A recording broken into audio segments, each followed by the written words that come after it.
Friends, कैसे हैं आप लोग। उम्मीद करता हूं कि स्वस्थ होंगे। आइए क्लास 12th में आज के लेक्चर में पढ़ेंगे हम लोग समांतर प्लेट संधारित्र। इसके पहले वाले में हमने बताया कि संधारित्र क्या होता है, संधारित्र की धारिता क्या होती है, ये सब डिस्कस किया जा चुका है। अगर आप में से किसी ने इसके पहले वाला वीडियो नहीं देखा है तो वहां जा करके जरूर देख लें हमारे चैनल पे। आज की वीडियो में समांतर प्लेट संधारित्र पैरेलल प्लेट कैपेसिटर, जिसको इंग्लिश में बोलते हैं, कहा जाता है। बिल्कुल आसान है। संधारित्र बनता कैसे है, तो संधारित्र जो है दो धातु की प्लेटों को अगर एक पास ला के रख दिया जाए तो वो जो है क्या बन जाए, और एक प्लेट को जो है अर्थिंग कर दिया जाए, यानी कि पृथ्वी से जोड़ दिया जाए, तो वह पूरा समायोजन क्या कहलाता है, संधारित्र कहलाता है। यहाँ पर जो है समांतर प्लेट संधारित्र की बात हो रही है। समांतर का मतलब कि धातु की दो प्लेट ले लें, धातु की दो प्लेट ले लीजिए और दोनों को अल्प दूरी पर, एक दूसरे से अल्प दूरी पर रख दीजिए और वो भी एक दूसरे के समांतर रख दीजिए। एक का आवेश घनत्व, पृष्ठ घनत्व, आवेश का पृष्ठ घनत्व जो है प्लस सिग्मा और इसका माइनस सिग्मा हो। इसको आप जो है पृथ्वी से अर्थ कर दीजिए, ये धनावेशित हो तो जाहिर सी बात है कि इसका दूसरे प्लेट का पहला सिरा कैसा हो जाएगा, ऋणावेशित हो जाएगा। ठीक है, ऐसा क्यों होगा, क्योंकि प्रेरण के कारण ये तो आवेशित है, आपने इसको प्लस क्यू आवेश दिया। ठीक है, तो ये धनावेशित प्लेट है, तो धनावेशित प्लेट के पास जब अनावेशित प्लेट ले जाएंगे तो प्रेरण के कारण इधर धनावेश है तो ऋणावेश को क्या करेगा, अपनी तरफ अट्रैक्ट कर लेगा, पोलराइजेशन हो जाएगा चार्ज का। ठीक है, तो इस सतह पर क्या आ जाएगा, ऋणावेश आ जाएगा और इस पर से धनावेश किधर चला जाएगा, इसके बाहरी वाले सतह पे चला जाएगा। और जब ही अर्थिंग करेंगे तो इलेक्ट्रॉन यहां से जाता है तो इसको क्या कर देता है, पूरे धनावेश को न्यूट्रल कर देता है। ठीक है, उदासीन कर देता है, या ऐसे समझ सकते हैं कि यहां से धनावेश क्या हो जाता है, अर्थ में चला जाता है, यानी कि उसका अस्तित्व तो खत्म हो जाता है। तो ये जो बना आपका, ये क्या कहलाता है, समांतर प्लेट संधारित्र कहलाता है। समांतर प्लेट क्यों कहते हैं, क्योंकि ये इसमें एक धातु की प्लेट ये है, एक धातु की प्लेट ये है और दोनों को आपने एक दूसरे के क्या रखा, समांतर रखा, और वो भी एक दूसरे से कुछ दूरी पर। तो ये दूरी जो है अक्सर मानी जाती है क्या है, स्मॉल डी है। ठीक है, अब जो है ये और ज्यादा इसकी धारिता बढ़ जाएगी कब, जब इसके बीच में आप कोई क्या कर दीजिए, परावैद्युत पदार्थ भर दीजिए इसके बीच में। परावैद्युत पदार्थ में कुछ भी हो सकता है, आप मोम रख दीजिए, तेल रख दीजिए, ठीक है, लकड़ी रख दीजिए, कोई भी चीज इसके बीच में क्या करिए, आप फिल कर दीजिए। ठीक है, यानी कि इसको बोलेंगे परावैद्युत पदार्थ, परावैद्युत पदार्थ। तब इसकी धारिता कल बताया गया था कि इसकी धारिता और ज्यादा क्या हो जाएगी, बढ़ जाएगी। ठीक है, परावैद्युत पदार्थ में आपका मोम हो सकता है, लकड़ी हो सकता है, ठीक है, कोई तेल आप रख सकते हैं इसके बीच में, मतलब कि वायु को छोड़ करके बाकी कोई भी चीज रख दीजिए, वायु इसके बीच में न हो। ठीक है, यानी कि कोई भी चीज रख दीजिए, मोम, लकड़ी, ठीक है, तेल, तो ये जो है परावैद्युत पदार्थ कहलाएगा और इसकी धारिता बढ़ जाएगी। तो ये पूरा समायोजन क्या कहलाएगा, ये पूरा समायोजन समांतर प्लेट संधारित्र कहलाएगा।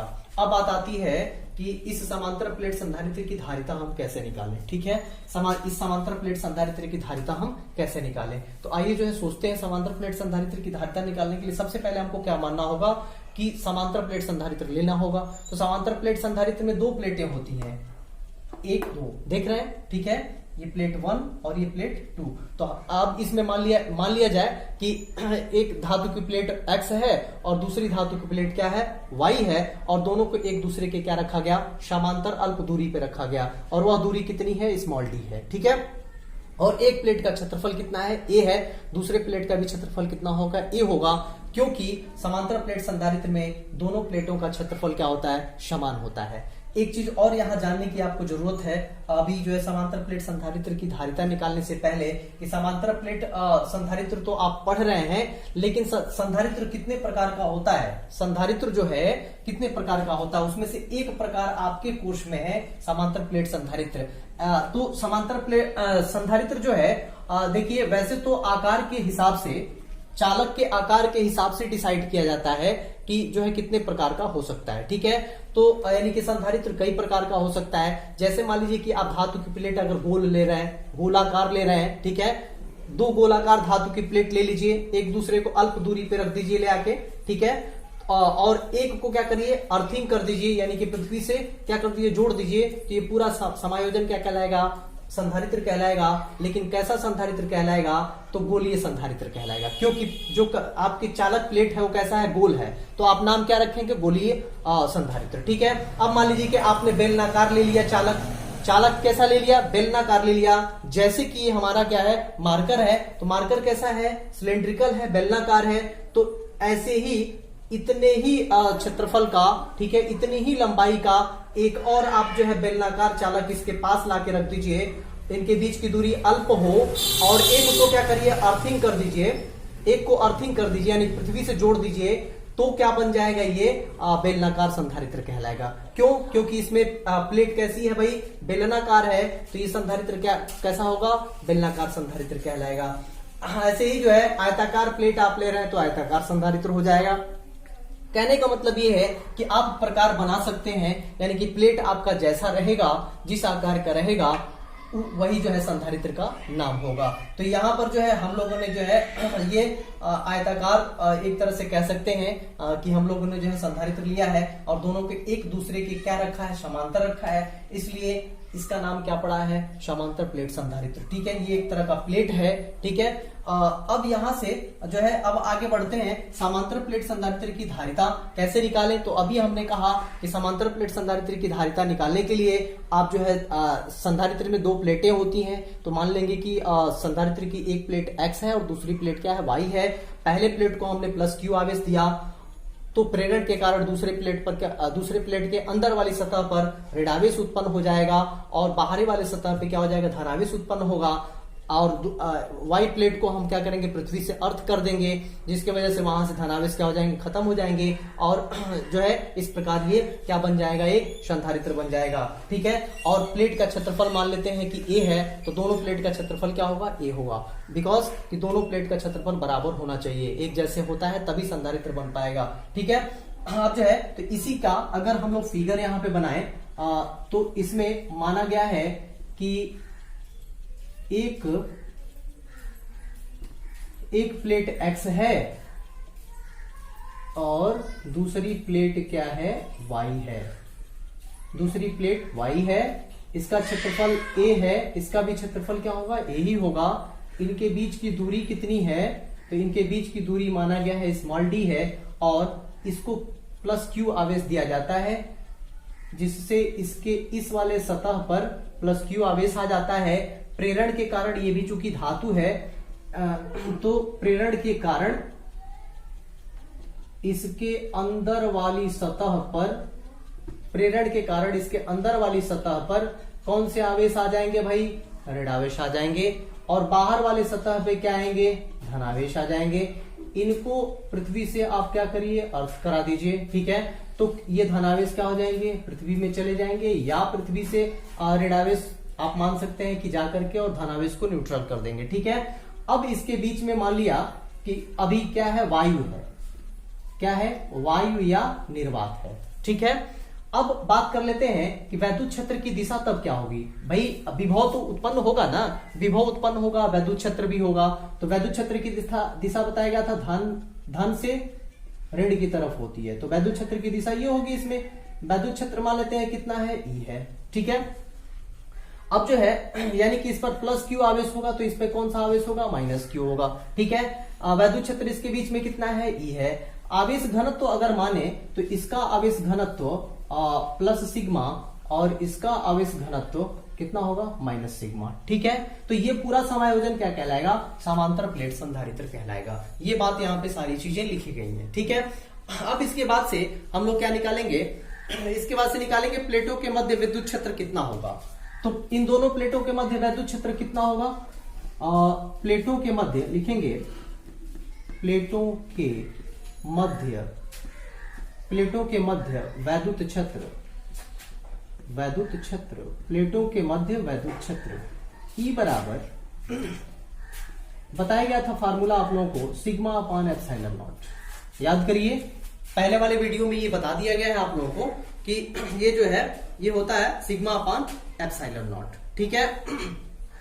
अब जो है सिग्मा बराबर क्या होता है भाई, तब यहां से इसको समीकरण नंबर 1 मान लें तो लिखेंगे चूंकि सिग्मा आवेश का पृष्ठ घनत्व एकांक क्षेत्रफल पर आवेश की मात्रा, एकांक क्षेत्रफल पर आवेश की मात्रा को क्या कहते हैं, आवेश का पृष्ठ घनत्व कहते हैं। तो यानी कि ये है आपका Q अपान ए होगा, क्यों, क्योंकि प्लेट का क्षेत्रफल a है और इसको आपने प्लस Q आवेश दे रखा है, ठीक है।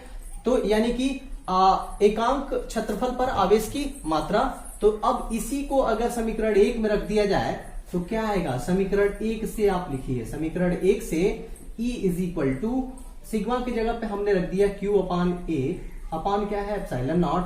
तो ओवरऑल अगर सॉल्व करते हैं तो चलिए समीकरण नंबर 2 हो गया।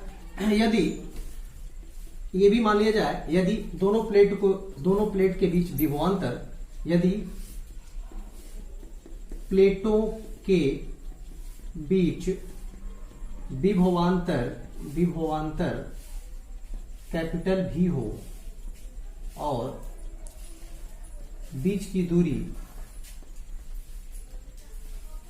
स्मॉल डी हो, तो E बराबर क्या होगा, आपको याद होगा एक फार्मूला बताया गया था। ये देखिए अगर जो है दो प्लेटों के बीच की दूरी जो है स्मॉल डी हो और दोनों के बीच उत्पन्न विभवांतर जो है भी हो, तो एक फार्मूला बताया गया था E is equal to V upon D, ठीक है, याद करिए।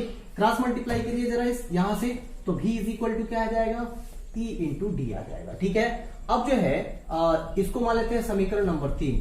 अब लिखेंगे समीकरण 3 में E का मान समीकरण 2 से रखने पर, समीकरण 2 से आप मान जो है E का मान देख लीजिए आया हुआ है, रख दीजिए।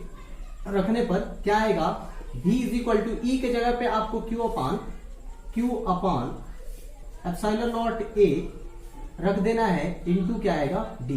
अब देखिए ये जो है इसको मान लेते हैं समीकरण नंबर 4, ठीक है। अब आइए, अब यहां से जो है अतः आगे है, अतः समांतर प्लेट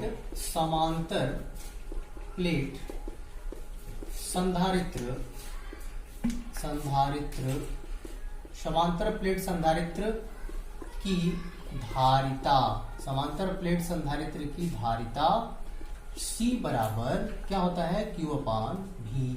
ये फार्मूला आप लोगों ने पढ़ रखा है कि C बराबर क्या होता है, Q अपान V होता है। अब यहाँ V की वैल्यू आप रख दीजिए समीकरण 4 से। अब लिखिए समीकरण 4 से V का मान रखने पर, V का मान रखने पर बिल्कुल आसान है, V का मान रख दीजिए समीकरण 4 से। तो Q अपान V का मान है Q D upon epsilon not A। Q से Q कट गया, ये उलट गया, ऊपर चला गया, तो एप्सिलॉन नॉट A अपान क्या हो गया, D। अब देखिए ये आपकी धारिता निकल के आ गई समांतर प्लेट संधारित्र की, जो हम लोग का क्या था, उद्देश्य था, ठीक है। अब यदि इसमें इसके बीच में वायु था तो ये किसके लिए है, वायु के लिए है, वायु या निर्वात के लिए, वायु या निर्वात के लिए। अब मान लीजिए कि इसके बीच में कोई परावैद्युत पदार्थ रख दिया जाए जिसका परावैद्युतांक कितना हो, K हो, तो लिखेंगे यदि माध्यम का परावैद्युतांक यदि माध्यम का परावैद्युतांक K हो तो C बराबर कुछ नहीं करना, आपको K से मल्टीप्लाई कर देना है, तो K एप्सिलॉन नॉट A अपान क्या हो जाएगा, D, ठीक है। और इसका नोटेशन थोड़ा सा आप चेंज करेंगे, C K लिखेंगे, ठीक है। इसको मान लेते हैं समीकरण नंबर 5 और इसको मान लेते हैं समीकरण नंबर 6। अब यहां से एक इंटरेस्टिंग रिजल्ट निकल के आता है, ठीक है। अब जो है करना आपको ये है कि इसको समीकरण जो है 4 समीकरण 5 6 में 5 से भाग देना है। तो समीकरण 6 में 5 से भाग दीजिए। ठीक है, यहां तक तो आप कंप्लीट कर चुके हैं, जो आपका जो है टॉपिक है, जो आपका हेडिंग था वो कंप्लीट हो चुका है। ठीक है, अब जरा जो है समीकरण 6 डिवाइडेड बाई 5, तो क्या निकल के आएगा जरा देखिए। सी के अपान सी इज इक्वल टू, ये देखिए के epsilon not a upon D upon, ये नीचे आएगा एप्सिलॉन नॉट ए अपॉन क्या है डी। अब देखिए ये पूरा से पूरा ये कट गया, क्या बचा, सिर्फ के बचा। अब यहां से जो है देखिए C K upon C is equal to K, तो यहां से आप देख सकते हैं कि C K is equal to C into K, ये आया आपका। ये क्या कह रहा है जरा देखिए, ये जो है सी के क्या है, जब दोनों प्लेटों के बीच कोई परावैद्युत पदार्थ रखा हो जिसका परावैद्युतांक क्या हो, के हो, तो उस समय इसकी धारिता कह रहा है। और C क्या है, उस समय की धारिता है जब इसके बीच में वायु भरा हो या निर्वात हो, तब ये धारिता है। तो देखिए जब जो है इसके बीच में कोई परावैद्युत पदार्थ भर दिया गया, तब धारिता उसकी कितने गुनी हो गई, के गुनी हो गई, यानी कि पहले से कितनी गुनी हो गई, के गुनी हो गई। तो बताया गया था इसके पहले वाले वीडियो में कि दोनों प्लेटों के बीच अगर अगर जो है कोई परावैद्युत पदार्थ भर दिया जाए, तो इस प्लेट की धारिता क्या हो जाती है, बढ़ जाती है। समांतर प्लेट संधारित्र की धारिता क्या हो जाती है, बढ़ जाती है। तो ये यहां से क्या होता है, प्रूफ होता है। ठीक है, तो इसका मतलब जो है ये जो है परावैद्युत पदार्थ जो है अगर भरे और इसको जो है भूमिगत कर दें, भू संपर्कित कर दें, तो इसकी धारिता क्या हो जाती है, बढ़ जाती है। मुझे उम्मीद है कि आज का वीडियो 100% आप लोगों को समझ में आया होगा। अगर कोई क्वेरी होगा, कोई दिक्कत होगा, तो हमें कमेंट बॉक्स में जरूर लिखें। आज का वीडियो यहीं समाप्त करते हैं। ढेर सारी शुभकामनाएं, धन्यवाद।